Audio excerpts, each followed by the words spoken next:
Spider-Man, for a lot of people all over the world, has been an icon for many. He's the everyman, an example to look up to. He grew up poor, had girl problems, but always did the right thing when push came to shove. And not once throughout the story did he ever really give up, until the one time that he did give up. But no matter how bad things seemed, Peter always got back up. We have seen time and time again that if the choice came to pick between himself and saving others, Peter would always choose to do the right thing. This is why we love him. We aspire to be like him. But in recent years, Peter has started to become something of a caricature of who he has always been. And this has been in Marvel's efforts to keep him relatable. They have severely stagnated his growth to the point that they have begun to cause audiences to literally hate the stories that are being told about him, and they really alienated the character. And in today's video, I want to address the things that not only Marvel editorial, as in the comics, but the MCU has been doing to keep this childlike persona of Spider-Man alive, which is to his own detriment, if we're being honest, and how I personally would change those things. And as always, guys, I want to thank you so much for the support that you've been showing me. It's kind of crazy that we've been growing this much, this fast, where I think we're at like 836 right now, as of the time that I last checked. And I really want to say thank you guys so much. But you know, as always, leave a like, comment your opinion, and anything you guys think I can improve on, please leave a sub. And without further ado, let's get into the video. So starting off, I want to tackle what I think is the most prominent form of media that has been doing the assassination of Spider-Man as a character for the past 20 years, which funny enough is Marvel editorial itself. I mean, they have taken so many steps to keep this character as close to the status quo as humanly possible that was established all the way back in 1978 when he first graduated college. And honestly, I'd even argue sometimes when he first graduated high school. Modern Marvel comics have had this idea that to make Peter relatable and keep him relatable, he needs to be as childlike as possible, which means sacrificing key character development moments that has gone on over the course of his 60-year run. I mean, sometimes it feels like they just straight up reboot or do that time dilation bullshit to keep him from being 30. And I believe recently he was confirmed to be 28, which I'll give it to him. Good on you. I'm honestly surprised they had the balls to do that, because for the longest time it was just like that ambiguous scale where he was like, oh yeah, he's in his late 20s to early 30s. And now that may not seem that bad, but back in the early 2000s, Peter was in his early 20s. And as I said before, he graduated from college in 1984 in real world time. And again, honestly, the time dilation thing, it's not really the worst part. I mean, DC does it all the time with Batman stuffing like 5 different Robins in the Bat mythos and having a 20-something-year-old Dick Grayson be Nightwing while keeping Batman or Bruce something in the way of like late 30s at most, which I will be making a video on. That will be its own video. But back on topic, the infantilization of Peter, as many of you may know, started all the way back in the now infamous storyline, Spider-Man One More Day. Now, I'm not even gonna begin to act like I understand what comic readers were going through at that point in time reading this, as I was like 6 when it came out, and honestly, I wasn't into comics back then. But since I have been partaking in Spider-Man comics, I've definitely felt the ramifications of it. And this story saw the erasure of Peter and MJ's marriage due to a deal with Mephisto to save Aunt May's life after she had been shot. And keep in mind that by this point, Peter and MJ had been married for 20 years in publication time. They got married in 1987. This book came out in 2008. That means an entire generation was born and got old enough to drink and grew to adult. They could have had kids, only ever experiencing the fact that Peter and MJ were married. Now, look, I love Aunt May. She's been through so much in her life, especially after Uncle Ben died, and she did all she could to take care of Peter to the best of her abilities. But imagine what could have been a character-defining moment for this character in the modern day was used just as an excuse to reset him. Actually, no, we don't have to imagine, because we've seen it in other Spider-Man media. The wildly loved Spider-Man PS4 actually had the balls to force Peter to make the choice between saving May and saving the literal city. And you know what he did? He let her go. And for the rest of the game, he honored her. I mean, even in Spider-Man 2 for the PS5, regardless of your opinions on how that game is, whatever, they use her death as a character to have character moments for Peter. They're in the symbiote storyline in that game. It gave us glimpses into Peter still blaming himself for her death. He and Harry in that same game even started a foundation in honor of May and Harry's mother. And the thing that sucks the most about One More Day is that it could have been an iconic storyline for the right reasons.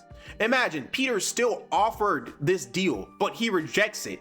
And to add the cherry on top, I can guarantee you May would undo it if she knew what it cost Peter. All she wants is for him to be happy. That's all she wants for Peter. But I'm gonna move away from this and we're gonna move to some more recent storylines. And I wanna talk about the infamous Zeb Wells Amazing Spider-Man run. And I'm not talking about Chasm, bro. I'm not. All right. I loved the art for that comic. I liked where it was going. I liked Ben as Spider-Man for a little bit. The suit was cool, but I'm not talking about Chasm. Anyways, this is honestly where I would say so far is the peak of Spider-Man's incompetence, in my opinion, for me. And honestly, I'm sure a lot of you will agree.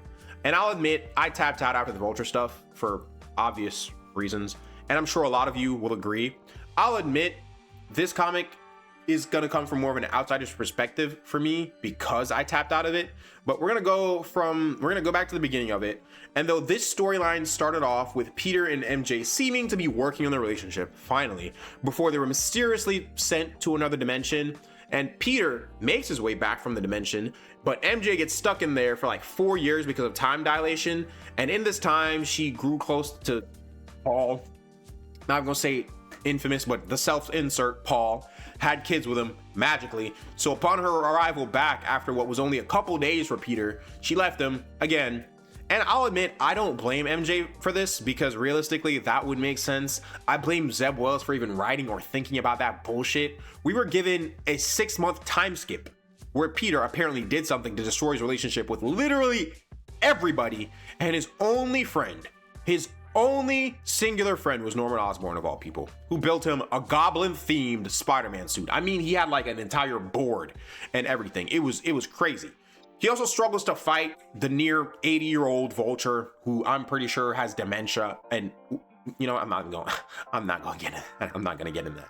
Stating that he needs the suit that Norman made him, or he's gonna die to the Vulture of all people. This exactly is where I tapped out of this book. I saw this one line. I'm like, no, I'm done. Spider-Man, who has fought the Sinister Six for years, is struggling against just one of them. And his Vulture of all people. Look, I don't care how strong his wings are or whatever the fuck they're made of, but this is like Batman struggling against the goddamn Condiment King. The Condiment King. All right, I would say Vulture is more known than the Condiment King, but you get the idea. Peter has been a perpetual punching bag for years, and this is such a simple fix if you want to have Spider-Man, who's still a young guy with young guy problems, because Miles is right there. Miles Morales is right there, and I know this isn't an original idea from me, but have Miles take on the problems that a young Peter would. Have him be the one with the girl problems. Put him in college as a freshman and go through the problems of a modern day college student. I would love that. We're broke. We have girl problems. We may not struggle to balance it with being Spider-Man, but we didn't exactly care with Peter. And then have Pete have a family with MJ, and it's not like they can't say that no one would read this, because in Ultimate Spider-Man, it's right there, which people loved until they did that month time skip in between each story. It got annoying, and then editorial decided to kill the Ultimate Universe again, which I'm not gonna get into. But before we end this video, I do want to talk about Spider-Man in movies and TV shows. All right, look, I love Spider-Man on TV and on the big screen, but for the love of God, stop putting this grown-ass man in high school for like at least 3 years in real world time, right? He only spent 28 issues in high school before graduating. This means that as of this recording in 2025, Peter Parker has spent 60 years out of high school during overall publication versus the 3 years he spent there. Yet most pieces of Spider-Man media are adamant about having him spend a significant portion of his life or the duration of this series in high school. And now, I think I will say the only series that had him start off in college was the 1994 animated series where he was 19, but I didn't really watch it as a kid. It wasn't what I grew up with. I wasn't even born when it was coming out. I've only seen like reruns of it here and there. But my Spider-Man that I grew up with was the Spectacular Spider-Man. The theme song was fire, but I won't be playing it because of copyright. But that storyline, I think, to me, was phenomenal. It was a great Spider-Man storyline. The characters were great. Everything in there was great. The Green Goblin, just fan-frickin-tastic. Now, imagine if Peter was older. right? Imagine if he was going through all that stuff. He's juggling a job. I mean, he was juggling a job. I'm not gonna lie. Actually, I think they did pretty well for the fact of, actually, Spectacular Spider-Man. Yeah, he did struggle with jobs, Bugle, internships. Actually, you know what? That's kind of passable. They kind of just they added, no, I'm gonna leave it alone. I'm gonna leave it alone. But I will say, I know American TV for some reason has this obsession with showing teenagers having this freedom to do whatever they want, whenever they want, but that's just not realistic. I think that everything that happened in Spectacular Spider-Man should have happened in college. I feel like that would have been way more realistic. And look, I know he's a guy who has the powers of a spider. Okay, just let me cook. Just let me cook, please. The only time I would say that having Peter in high school is acceptable is if you plan to have him grow. And side note here, I'm not talking about the Ultimate Spider-Man. I'm not talking about it. I didn't like it. I remember it premiered on Disney XD. It felt weird. No. No. But if you want to have Peter in high school, you can do it for like a season or like a movie, maybe a season and a half at the most. Then yeah, it's okay. Think how in Sam Raimi's Spider-Man or The Amazing Spider-Man, by the time we get to the second movie, we see Peter has already graduated or is graduating, and we see him starting to deal with real world problems and being Spider-Man. And look, I love Tom Holland as Spider-Man. I think he's good. I think he's great. But I genuinely did not care about him in Europe during Far From Home. I genuinely did not care, even though I did like that movie. I can admit it feels like filler outside of him dealing with Iron Man's death, which from a comic standpoint, I do not like. I genuinely dislike it. Spider-Man should never be anybody's subordinate. He's your most iconic and independent hero. Treat him like it. Don't have him have this crisis of who am I, Spider-Man, without Iron Man. Like, no, that's not what should be going on. And other than that, the only thing relevant from this movie is that he finally gets with MJ and Mysterio reveals his identity and frames him. Now, imagine at the end of Homecoming, he's graduating, and then in Far From Home, he ends up on a trip to Europe because he's going on a grant trip or something with Ned and MJ. Maybe introduce characters that actually matter this time instead of that dude who looked freaking 30 who's trying to compete with Peter to get MJ, which weird, but whatever.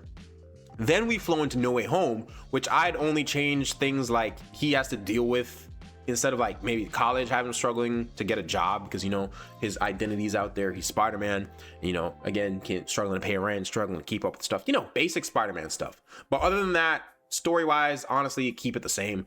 Any criticism that I have for that movie comes from a movie making perspective, right? It's not really like the storyline. It's not the best, but it's not bad.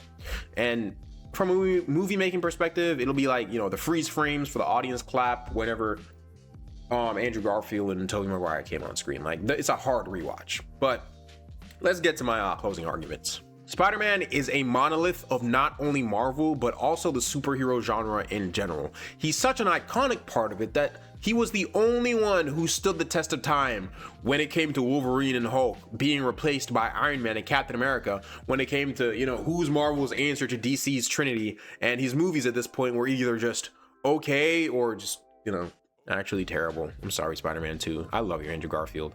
You were wronged. But in summary, in the comics, let Peter age and let Miles fill the void of a younger Spider-Man. It would help to differentiate them even more and actually let Peter progress as a character. The status quo, in my opinion, is generally one of the worst things to happen in comics, and it's why comics should follow, I believe, the real world flow of time. Every generation should have its own version of a character, which I plan to make a video on, but every generation should have its own iconography of a character, right? Have the mantle be passed down. And from a TV show and movie perspective, again, stop putting him in high school for the entire time. It's getting old.